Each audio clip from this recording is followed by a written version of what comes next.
From the News Channel 5 Network, this is Inside Politics. Hello, everyone. I'm News Channel 5's political analyst, Pat Nolan. Welcome to Inside Politics. 30 states across the country allow some form of medical marijuana use to treat ill patients. Well, Tennessee joined that list this year.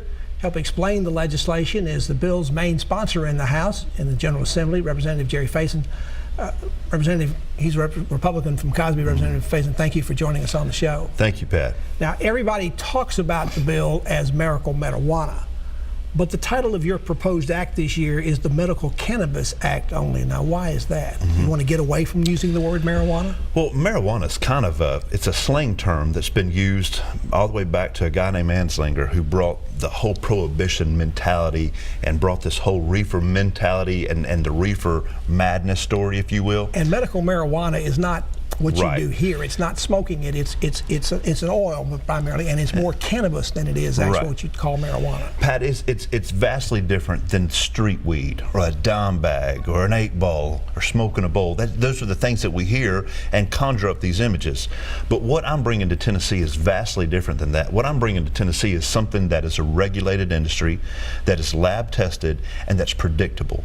It's not a street drug. No, sir. Well, one of your problems is that so many of your opponents, and these are people that are elected officials, and this is the people in law enforcement who say, well, we don't want to do that because it would sort of promote a gateway drug. And people see marijuana as a great gateway drug to go and start using cocaine and start using other medication, other drugs.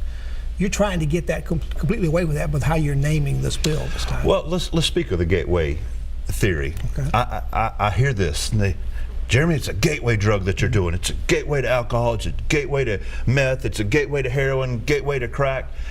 And I look at them and say, absolutely, this is a gateway drug.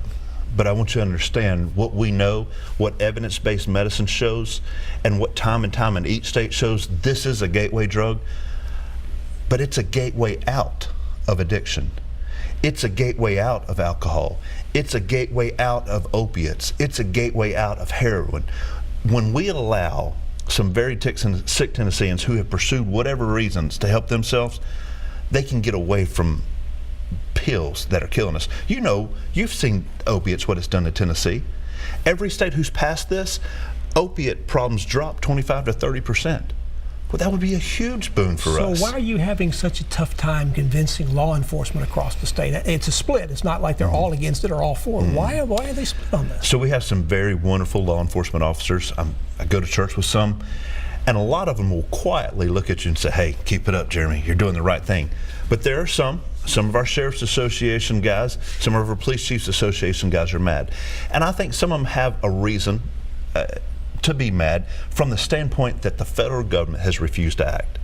That's one of our problems. And they say, Jeremy, we're supposed to uphold the laws. They take it out in Tennessee on you and with your bill? I mean, you don't have anything to do with the federal government. And some of our friends in law enforcement refuse to look at the evidence-based medicine of what we're providing and that it works.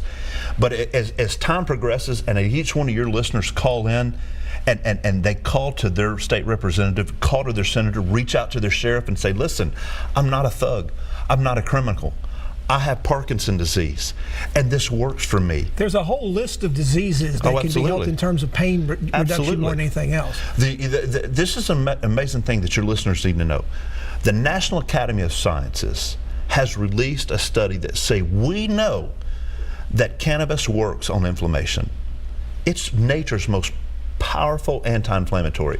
Ask your doctor next time you see him, Doc, what is the #1 killer of people? He's going to tell you inflammation. Now, Lieutenant Governor Randy McNally is not the presiding officer in your chamber, but in the Senate. He's also a pharmacist. He's been on this show, and he uses the gateway drug argument for being against it. When a pharmacist says that, that also makes people think twice as well. Who's working on Lieutenant Governor McNally to change his mind? He keeps talking about there's some kind of research or something he wants to see. You're acting like there is research. Has he not seen it yet? He is being constantly, every day, made aware of more and more things that science is proven to us about this plant. Interesting thing about the pharmacists are in the middle of surveying their pharmacists in Tennessee. And the initial reports back is that the pharmacists overwhelmingly agree with what we're doing. And we put them in the bill.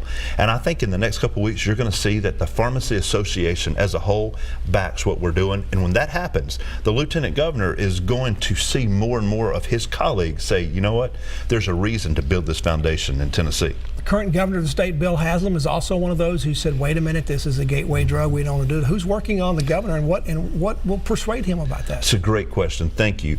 So I took Dr. Bob Ramsey from Merville, and I took Dr. Brian Terry from Rutherford County. We went to see the governor 2 days ago, and we spent some time with Governor Haslam and laid out why this is the right time for business reasons, why this is the right time for sick Tennesseans. And the governor said, you have offered me a compelling reason to rethink this. Now, he hasn't got back with me, but when the Governor Haslam looked at me in his office and said, Jeremy, you've offered me a compelling reason to reconsider what I've done. So you think the governor may be rethinking his position? I do believe that. And he told me that 2 days ago. And the Speaker of the House, Beth Harwell, called me yesterday and said, Jeremy, the governor told me on the phone last night that y'all offered him a compelling reason to rethink his thoughts. So I can't put words in the governor's mouth, but I do know this: he's one of the best governors this state has ever had, and he relentlessly pursues things to understand exactly what's right for Tennessee. And we've offered him a foundation why today is the right time to do this. Let's talk about the candidates for governor, one of whom will take Bill Haslam's place next January. Only the two Democrats are in favor of what you want to do. Speaker Harwell's in favor of what I'm doing. I understand she has an open mind about it, but you think that's going to be supported? She's in favor of what I'm doing. Diane Black, one of the leading candidates, is against it. So listen, Diane Black said she would veto the bill. And I just want to look at her and say, Congresswoman Black from D.C., do you realize that the overwhelming majority of Tennesseans, 78% of Tennesseans agree with what I'm doing? Before you say you're going to veto something, remember at the bottom of our bill, it says the public welfare requirement. Which it says at the bottom of all bills. Right. Yes. And so, listen, anywhere you go in this state, people in Tennessee are ready. They say, bring this here. We have a sick aunt, we have a daughter, we have a son, an uncle, a dad, a mom who has cancer, who has cerebral palsy, who has AIDS. They need this plant, and Tennessee's ready for it. So there are other there are other people running for governor. There's Bill Lee, there's Randy Boyd. Are you going to need a road trip or some kind of dog and pony show for them as well, the way you've been doing with the governor? I mean, you seem to think it's working with him. Would it work with these others? Is that what you're going to have to do? Because obviously you've got this kind of discord in the governor's race. It's going to be harder and harder for you to get the legislature to act this year. One of the problems we have in politics is some people care more about what they perceive the public to think than what the truth is. And I would encourage your viewers to look for people who don't care as much for polls as they care about what the truth is. And that's what Speaker Harwell's doing. She has done her research. She will openly tell you what Jeremy is pursuing is right for this state. Let's take a break. We're talking with Representative Jeremy Faison. He's the House sponsor of the medical marijuana bill, although this year it's being known as the medical cannabis only bill. Back to continue our conversation after you watch these messages.